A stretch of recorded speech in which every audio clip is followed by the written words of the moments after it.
In a world where front-wheel drive and downsized engines dominate, there's one car that goes against all conventions. It's the last of its kind, a rear-wheel drive straight-six beast that will have you grinning from ear to ear every time you hit the accelerator. But there's so much more to this car than just the numbers. It's an unfiltered, raw driving experience. You ready to find out why the M140i is an icon? Let's get into it. The road to the M140i starts way back in the 90s, when BMW chopped the backside off its 3 Series saloon, also done if you're American, to create the 3 Series Compact, which was aimed at younger drivers that wanted a cheaper, smaller car, but they didn't want to compromise on the feel of the drive. BMW even fitted an inline 6 to the range-topping 323 Ti. This was the 90s though, so even as the range topper, it only made 168 horsepower, which is a bit meh by modern standards. But the compact shape was a success, and BMW managed to flog over 370,000 of them by 1999. It actually did so well that even Mercedes had to get in on the action and quickly released their C-Class Sport Coupe, which didn't actually do as well as the BMW did. The 3 Series compact shape carried over to the next model, the E46, and the range topper this time was the 325 Ti, which had a little power increase over the older E36 model.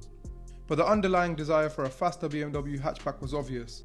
3 Series compacts with a 3-litre inline 6 engine swap started to gain popularity, especially for track and drift builds. Competitors like VW, Audi and Honda also started to put more and more power in their hatchbacks.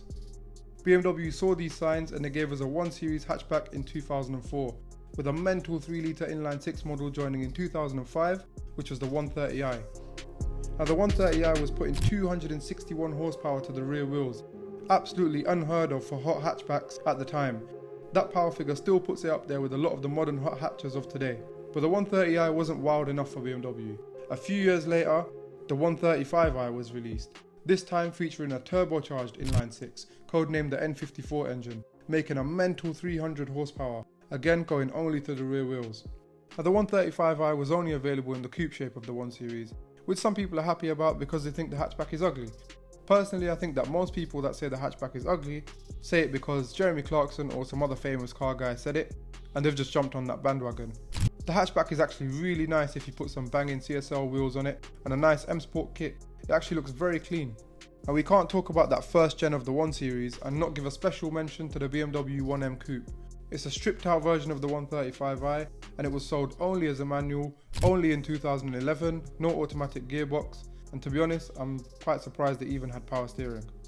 It's a purist dream, but these days they sell for over £50,000, if they ever come up for sale that is. The 1 Series was updated in 2013, and this time there was only a hatchback available. The coupe and convertible was split off into the new 2 Series model. A new model of the 1 Series meant we got a new hot version, and this time BMW didn't disappoint at all. We got the M135i, the car that kicked off the M Light Club, a bunch of fast BMWs that aren't quite as mad or as expensive to run and maintain as full-on M cars. But the M135i was a complete redesign styling wise. It also kept the N55 engine from the later versions of the older generation 135i, but this time it had some improvements to its performance. The 135i and M135i started gaining loads of popularity thanks to the tunability of those N54 and N55 engines. So much so that it's actually hard to find unmodified, completely stock versions nowadays, which is understandable considering it's an engine that can handle about 600 horsepower. But that also explains why so many of them are crashed.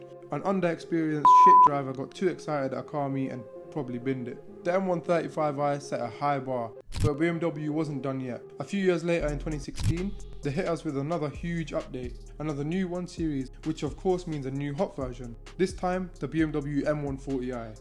The M140i came with a whole new engine, codenamed the B58. It was another 3-litre turbocharged inline 6, this time putting out 335 horsepower and 500 Newton meters of torque. The B58 engine is a masterpiece.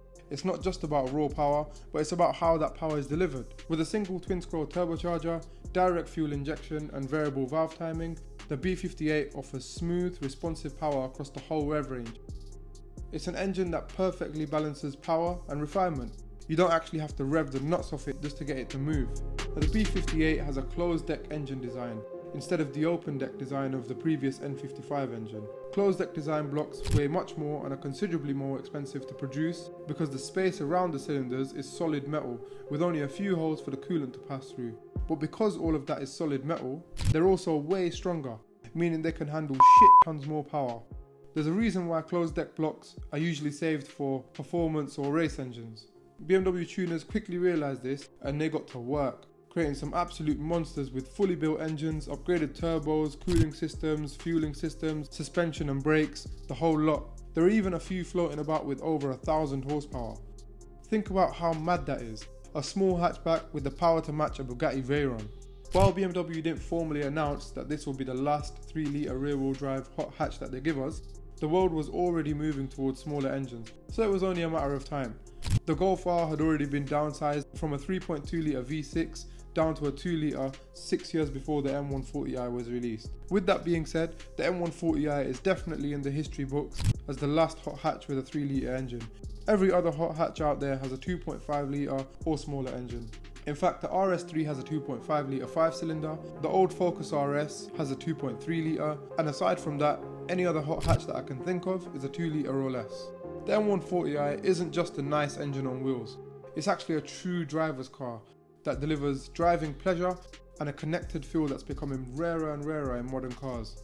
It has 50-50 weight distribution and it's rear-wheel drive, which makes it feel balanced and agile whether you're driving through tight city streets or you're carving it through mountain roads. On the inside, the M140i combines sporty aesthetics with luxury materials. That is if you go for the leather interior. If you go for the cloth one, it's not that luxurious, but it's still a nice place to be. The M Sport seats offer the right amount of padding, and in true BMW fashion, the whole centre console area is focused more towards the driver than anyone else. It has just the right amount of buttons. The climate controls are all actual buttons for quick access instead of being tucked away somewhere in the infotainment system. That is actually one of my gripes with newer cars. Everything is in the infotainment system, including like the volume for the stereo and all the rest of it, whereas here you get solid hard buttons.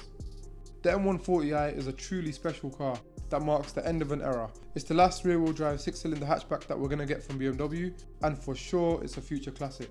The 1 Series decline in general has already started.